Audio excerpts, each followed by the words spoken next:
কেন কেউ রাজা কেউ প্রজা, অদ্ভুত দর্শন। তোমাকে ভেবেছি কতদিন, কত শত্রুর পদক্ষেপ শোনার প্রতীক্ষার অবসরে, কত গোলা ফাটার মুহূর্তে, কত বার অবাধ্য হয়েছে মন যুদ্ধ জয়ের ফাঁকে ফাঁকে।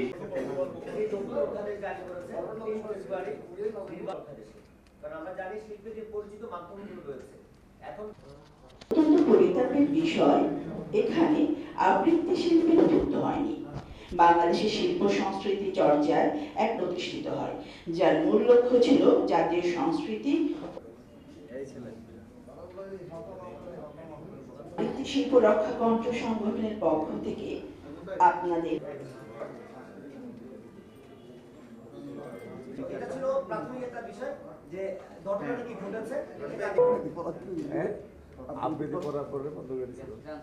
একজন আবৃত্তির বাইরের মানুষ সেভাবে কথা বলতে পারবে না, শব্দ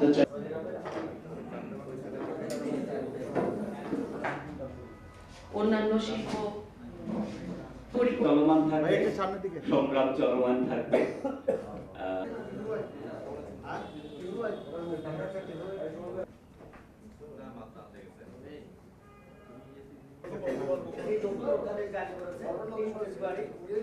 শিল্প ও সংস্কৃতি কর্মীদের দীর্ঘদিনের প্রত্যাশা পূরণে এই যুগান্তকারী অধ্যাদেশটি অনুমোদিত হয়েছে। এর মাধ্যমে একাডেমিক বিভাগের সংখ্যা 6 থেকে 9-এ উন্নীত করা হয়েছে, যা প্রশংসনীয় উদ্যোগ।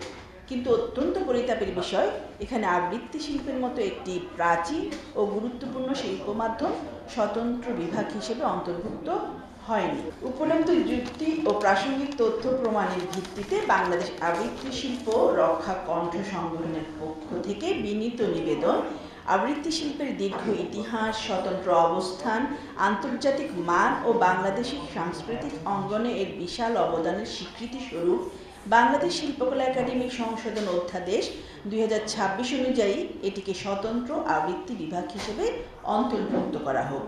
এটি দেশের লক্ষ লক্ষ আবৃত্তি শিল্পী ও শিল্প অনুরাগীদের স্বপ্ন পূরণে সহায়ক হবে এবং জাতীয় সংস্কৃতিকে আরও বিকশিত করবে। বাংলাদেশের সাংস্কৃতিক ঐতিহ্য সংরক্ষণ ও বিকাশে এটি একটি গুরুত্বপূর্ণ মাইলফলক হবে।